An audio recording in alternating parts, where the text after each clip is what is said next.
पहलगाम के लोग बहुत गमगीन हैं, बहुत तकलीफ़ है उनको और बहुत घबराए हुए हैं। तो पर उसके बावजूद जो पकड़ दकड़ शुरू होगी उसमें सबको ओवरग्राउंड वर्कर या टेररिस्ट समझ के उनको बुलाते हैं, बंद करते हैं, शाम को छोड़ते हैं, फिर बंद करते हैं। मुझे लगता है ये सही बात नहीं है, ये नहीं होना चाहिए। कश्मीरियों को आतंकवादी समझा जा रहा है। पहलगाम के लोगों को पूछताछ के नाम पर परेशान किया जा रहा है। पुलिस बुला रही है और उन्हें बंद कर दे रही है। ये आरोप है महबूबा मुफ्ती की।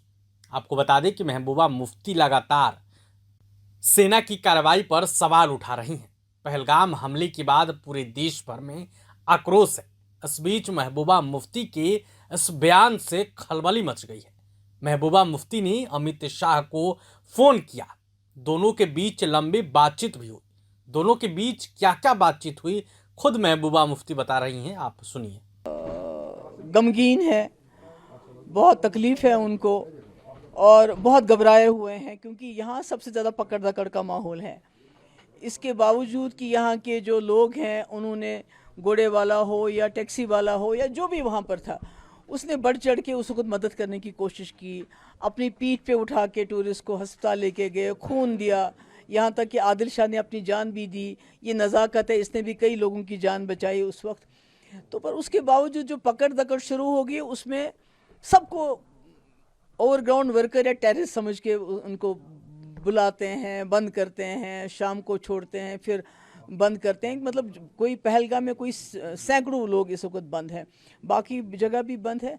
तो मुझे लगता है ये सही बात नहीं है, ये नहीं होना चाहिए क्योंकि जब कश्मीरियों ने अपना दिल खोल दिया है तो अब मुल्क के लोगों को भी भरोसा करना चाहिए और ये जो पुलिस की पकड़ दकड़ है या आर्मी के ज़रिए पकड़ दकड़ है, इसको बंद किया जाना चाहिए। आप आज जब लोगों को एड्रेस कर रही थी तो इस बात का जिक्र कर रही थी कि जिस तरीके से लोगों की पकड़ धकड़ की गई है, 4000 से ज़्यादा लोगों की गिरफ्तारी को डिटेन किया गया है, उनसे पूछताछ कर रही है, माफ़ कीजिएगा, पुलिस जो है।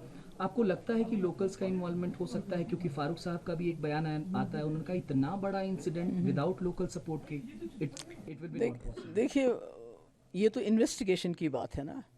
मैं नहीं समझती हूँ फारूक साहब जैसा इतना बड़ा कदावर लीडर, वो भी कश्मीरी लीडर, को ये बात कहनी चाहिए थी क्योंकि ऑलरेडी हमारे मुल्क के अंदर बड़ा ख़राब माहौल है। आपने देखा कैसे हमारे स्टूडेंट्स की पिटाई हो रही है, हमारे ट्रेडर्स की पिटाई हो रही है। जो उनको दुकान में जगह देते हैं उनको बोलते हैं हम तुम्हारी दुकान जला देंगे अगर तुमने कश्मीरियों को नहीं निकाला। यहाँ पर पकड़ दकड़ का माहौल है। तो फारूक साहब के कहने से वो पकड़ दकड़ में और ज़्यादा तेज़ी आई। मुझे नहीं लगता ऐसा कहना चाहिए, हमें इन्वेस्टिगेशन का इंतज़ार करना चाहिए। कितने कश्मीरी मुलवस होंगे, अगर होंगे, पहले मेरा दिल नहीं मानते, अगर होंगे कितने होंगे, 1 2 या हज़ारों की तादाद में। तो सारे कश्मीरियों को एक जैसा समझना, सबको समझना कि ये टेररिस्ट हैं, OGW। क्योंकि अभी जो कश्मीरी खुद चला जाता है थाने में सवाल जवाब के लिए, वहाँ उसकी लाश दूसरे दिन घर वालों को देते हैं। तो ये मुझे लगता है ये बहुत ज़्यादती है, इसका ये अच्छी बात नहीं है, बहुत बुरी बात है। पहलगाम में हम देख रहे हैं पहले 7000 8000 टूरिस्ट आया करते थे, अब गिनती के 500 आ रहे हैं। आप खुद सेल्फी पॉइंट से होकर के गुजर रही थी, आपने देखा होगा। अब तो अमरनाथ यात्रा शुरू होने वाली है, पवित्र यात्रा है, लाखों लोग पार्टिसिपेट करते हैं। एक डर जो है वो पूरे देश में फैला हुआ है कि पहलगाम से ही यात्रा करनी है, आए कि ना आए। आप खुद यहाँ पर मौजूद हैं और कश्मीर के एक आम नागरिक होने की वजह से, एक हिंदुस्तानी के होने की वजह से आप क्या मैसेज देना? नहीं, मैं आज इसीलिए पहलगाम आई। एक तो मैं लोगों की बात सुनना चाहती थी, मैंने सुना लोगों में डर है, खौफ है, उसको दूर करने के लिए। दूसरा, ये जो टूरिस्ट हैं, कुछ लोग आए हैं, मैं उनको सलाम करती हूँ और ये बताने के लिए आई हूँ कि कश्मीर जो है वो आपका इंतज़ार कर रहा है, ख़ासकर जो हमारे यात्री आएंगे। आज तक यात्रा जो भी आई है, पहलगाम में कभी हमला नहीं हुआ है।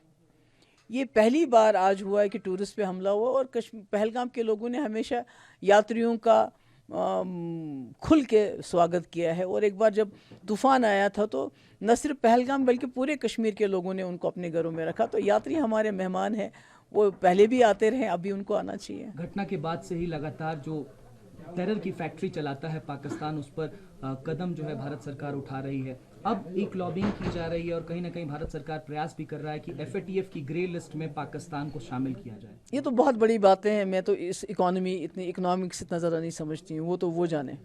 इस हमले के बाद भी गीदड़ भपकियां लगातार आ रही हैं पड़ोसी मुल्क से। तो मैं बिलावल भुट्टो जरदारी कह रहे हैं कि अगर सिंधु का पानी आपने बंद किया, या तो उस दरिया में पानी बहेगा या तो आपका खून बहेगा। वो तो मैं नहीं, वो तो आप बिलावल भुट्टो से ये सवाल पूछ सकते हैं, इसका तो जवाब मैं नहीं दे सकती।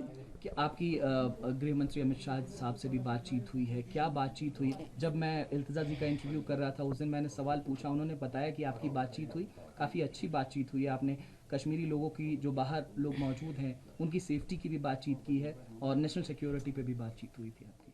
नहीं, मेरी बात तो ये हुई थी, एक तो मैंने उनको कंडोलेंस किया, ये जो हमारे 27 लोग शहीद हुए उसके लिए उन अपना जो है दुख एक्सप्रेस किया, और उनके ख़ानदानों के साथ हमारी सिंपैथीज़। और दूसरा, हमें उन दिनों में बहुत सारे कॉल्स आने लगे थे बच्चियों के, लड़कों के और ट्रेडर्स के कि हमारे साथ बड़ा ख़तरा है, हमें डर लग रहा है। तो मैंने बहुत सालों के बाद पहली बार जो है अमित शाह जी से बात की, और ही वॉज़ वेरी नाइस, और उसके बाद कुछ ना कुछ रोकथाम भी होगी। फारूक साहब से जब मैं इंटरव्यू कर रहा था तो मैंने पूछा कि क्या अभी भी ग्राउंड बचा है, क्योंकि कश्मीर से ये राग निकलता रहता है कि पाकिस्तान से बातचीत से रास्ता निकालना चाहिए क्योंकि कश्मीर पिसता है, ऐसा तमाम पॉलिटिशियंस कहते हैं। क्या अभी भी वो जो थ्रेड है बच जाती है बातचीत की इस घटना के बाद भी?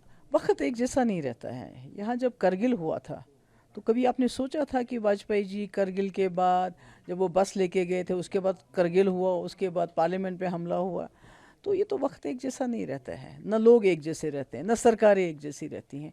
तो ये तो कानून है कुदरत का कि बदलाव आता है, कभी अच्छे के लिए आता है, कभी बुरे। आज हमारा बुरा वक्त बहुत ज़्यादा है कि हमारे यहाँ इतनी शहादतें हुई, टेंशन है, यहाँ भी टेंशन है, मुल्क के अंदर भी टेंशन है, पार भी टेंशन है, सरहद पार भी टेंशन है। तो ये तो ऐसा नहीं रहेगा हमेशा, तो ऐसा माहौल नहीं रहता है। तो एक बार फिर हालात सुधरेंगे और उसके बाद पॉलिटिकल प्रोसेस क्या होना चाहिए, क्या नहीं होना चाहिए, उस पर हम बात करेंगे। जब मैं तमाम आपकी रैलीज विधानसभा चुनाव के दौरान कवर करता था, डाउनटाउन में मैं मौजूद था जब आप एक रैली कवर कर रही थी, वहाँ पे बहुत ज़्यादा लोग मौजूद थे।